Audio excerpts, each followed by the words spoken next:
देखो question number 18 कल 17 तक हो गए थे और जैसे 18 करवा रहा था टाइम आउट हो गया था।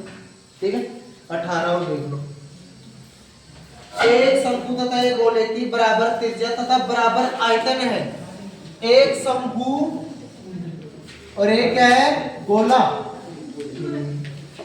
इसकी त्रिज्या भी बराबर है और आयतन भी बराबर है।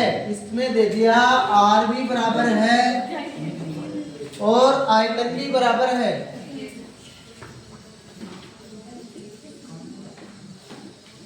ये भी बराबर है। इधर देखो शंकु का आयतन क्या होता है 1/3 पाई आर स्क्वायर। क्यों होता है क्योंकि गोले बेलन का आयतन पाई आर स्क्वायर है, उसका 1/3 होता है शंकु का। तीसरा भागित होता है। गोले का आयतन क्या होता है 4/3 पाई आर क्यूब। अब त्रिज्या बराबर है दे रखा है तो क्या मैं आर स्क्वायर से आर क्यूब का मतलब होता है आर स्क्वायर इंटू आर लिख सकता हूं क्या भाई। दो आर ये रेखा है तीन हो गए ना, दो इधर से काटोगे तो दो इधर से कट जाएगा, एक तो बचेगा ही ना, एक आर तो बचेगा। किसी कोई दिक्कत है? पाई से पाई काट दूं और बटा 3 से बटा 3 काट दूं। अब इधर क्या बचा है h बराबर 4r, यही बचा है। आपको पूछा है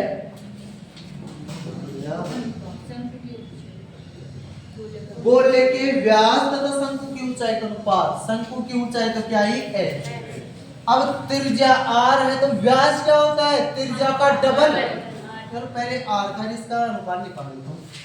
h अनुपात r, ये 4 इसका होगा, इसके साथ में कुछ नहीं तो एक होता है ना, इसका अनुपात है 4 वर्ग इसका ये 1। यहां तक सबको समझाया था, सबको आता है ना ऐसे बदलता अनुपात, अनुपात समानुपात में पढ़ाया। अब देखो ये r की जगह हमें व्यास चाहिए, त्रिज्या 1 है तो व्यास कितना होगा 2, डबल होता है ना, तो h अनुपात व्यास है ना, इसको h लिख दो चाहे हो चाहे कोई दिक्कत नहीं। ठीक, अब ये एक है तो व्यास 2 होगा, ये 4, अब इसको काट दो 2 दूना 4 2 एकम 2, 2 अनुपात 1। शंकु की ऊंचाई और गोले का व्यास का अनुपात क्या आया 2 अनुपात 1। लेकिन इसमें बोला है गोले की व्यास तथा शंकु की ऊंचाई का बोला है ना। गोले के व्यास यहां पर लिख देता हूं, गोले का व्यास अनुपात शंकु की ऊंचाई, शंकु की ऊंचाई। तो गोले का व्यास क्या है, व्यास तो 1 है और ऊंचाई का अनुपात कितना है 2, तो 1 अनुपात 2, यही आंसर होगा। बताओ पहले गोले का व्यास। देखो क्वेश्चन नंबर 19, क्वेश्चन नंबर 19, एक अर्धगोले की त्रिज्या 10.5 सेंटीमीटर है, इसका आयतन वक्र पृष्ठ संपूर्ण पृष्ठ का क्षेत्रफल। अर्धगोला है, अर्धगोले की त्रिज्या दे दिया 10.5 है ना। पॉइंट हटाऊंगा, किसी भी संख्या के पॉइंट हटाना हो, अगर पॉइंट के बाद में 5 हो तो इसका मतलब जैसे 10.5 का मतलब 10.5, 21.5 हो तो 21.5 ऐसा होता है। ठीक, और जहां 60 आ जाए तो उसको डबल करो और बटा में 2 लगा दो, पॉइंट हट जाएगा। डबल किया 21 बटा 2, पॉइंट हट जाएगा। ठीक, पॉइंट 5 हो गई। अब वैसे होता क्या है पॉइंट हटाने कैसे हटाया जाता है, प्रॉपर नियम ये है, बटा में सबके 1 होता है, पॉइंट लगा दे कोई दिक्कत थोड़ी है, पॉइंट के बाद में 0 कोई फर्क थोड़ी पड़ता है। अब एक अंक के पॉइंट, एक अंक के पॉइंट काट दो, पॉइंट से पॉइंट तो क्या बच गया 105/10। अब काट दो 5 × 10 और 21।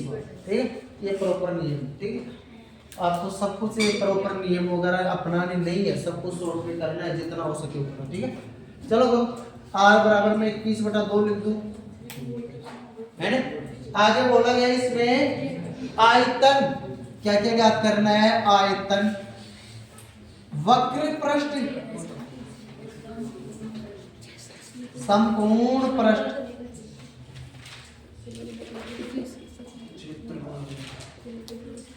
यही हो जाए।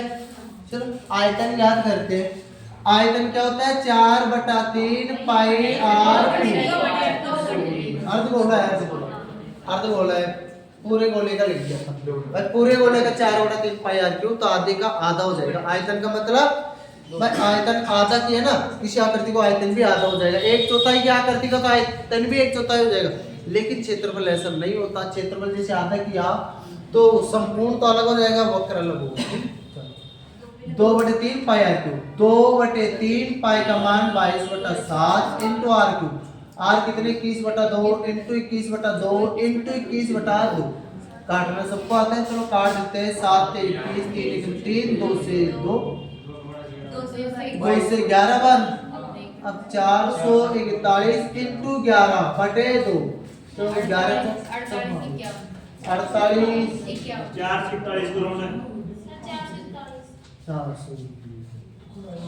एक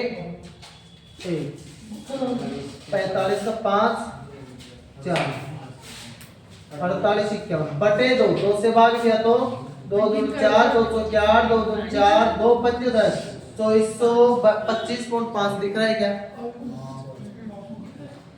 इसके बाद में पूछा आपसे वक्र पृष्ठ।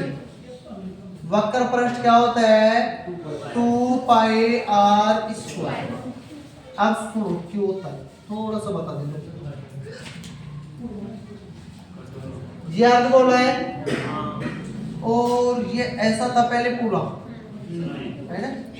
इसको पकड़ने का मतलब समझना भाई, अब समझ में अब सही लग रहा है। ऐसा था पूरा, है ना? बीच में काट दिया, मानो टेनिस की बॉल थी, पोस्को की मानो ठोस, पोस्को की बॉल थी, बीच में काट दिया, है ना? पोस्को की बॉल मानो, इसको जो ठोस आते हैं ऐसी बॉल मानो, तो ठोस आते हैं अंदर, ठीक है? काट दिया बीच में, तो एक बात, तो पूरी का क्षेत्रफल 4 पाई आर स्क्वायर था, है ना? आधी काटा तो ये आधा बच गया, तो 2 पाई आर स्क्वायर हो गया। लेकिन संपूर्ण का मतलब क्या होता है? संपूर्ण, संपूर्ण में एक बात बताओ, काटने के बाद एक ये नया ही वर्त निकल के आ गया ना, तो 1 पाई आर स्क्वायर ये और जुड़ जाएगा, तो संपूर्ण क्या हो जाएगा? 3 पाई आर स्क्वायर, और वक्र 2 पाई आर स्क्वायर। तो 2 इंटू 22/7 इंटू आर स्क्वायर कितने 21/2 इंटू 21/2, 7 क्या 21, 2 से 2 11 क्या 33 इंटू 21, 21 क्या 63, 63 और 6 69, ये आ गया वक्र पृष्ठ, यही आ रहा है। चलो संपूर्ण पृष्ठ 3 pi r square, 3 into 22/7 into 21/2 into 21/2, ये 11 बार 7 7 33 11 दिया 33, 21 दिया 63, तो इससे 3 गुना ज्यादा है। और चलो करते हैं, बटा में 2 भी है, चलो गुणा करते हैं, इधर कर लो एक बार।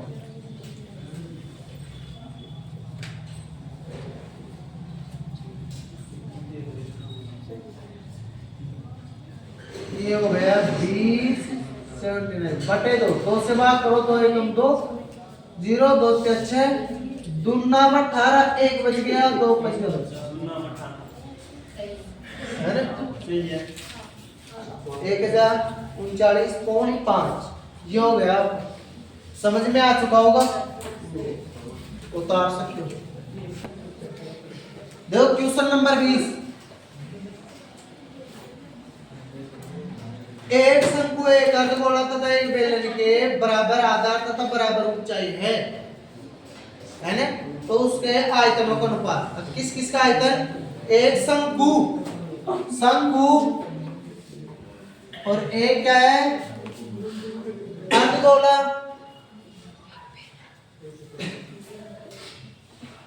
शंकु, अर्धगोला,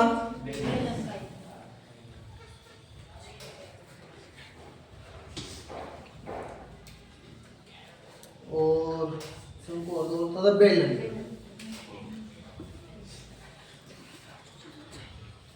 ये 3 चीजें अब बोला गया है आधार तथा बराबर ऊंचाई है, आधार तथा बराबर ऊंचाई है। अब शंकु के आधार में क्या होगा, व्यास है ना,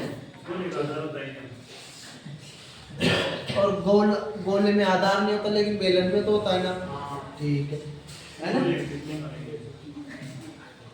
अब देखो माना पर क्या इसके आयतनों का अनुपात ज्ञात करना है।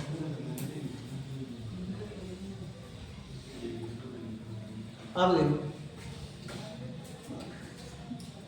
अब एक बात बताओ, अर्धगोला होता है ना, अर्धगोला चित्र बना देता हूँ। अर्धगोला ये क्या है, शंकु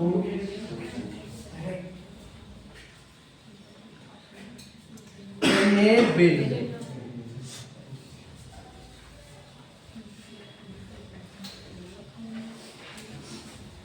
ठीक है। अर्धगोला की त्रिज्या और ऊंचाई क्या होती है, बराबर।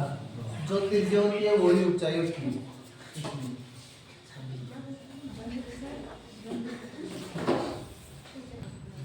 इसमें देखो इसकी त्रिज्या और ऊंचाई क्या होगी, बराबर होगी ना।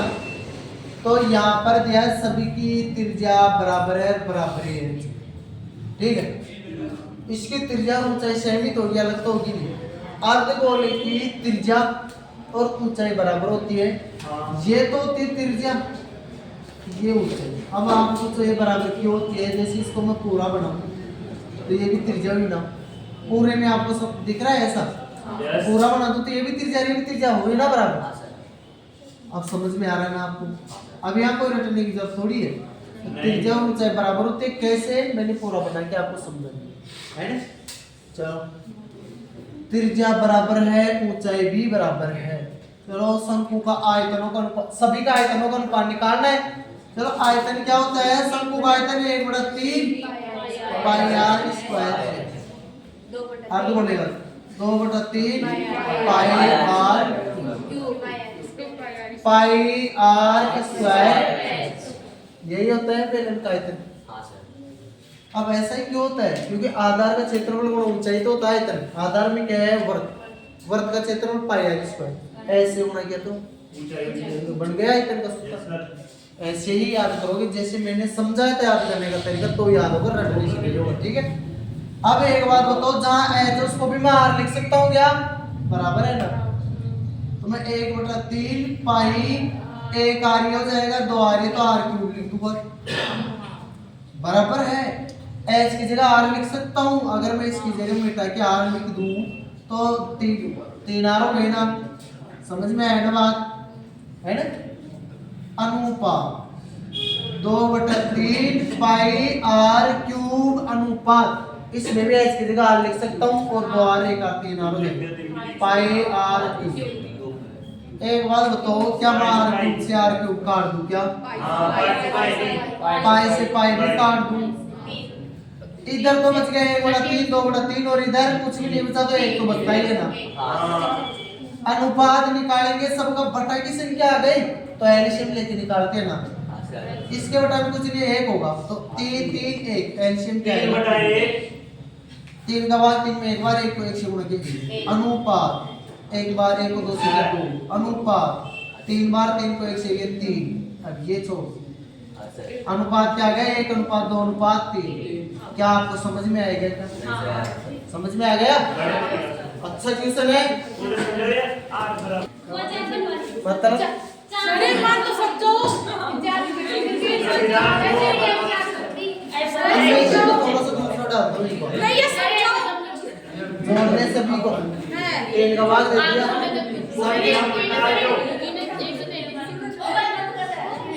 इधर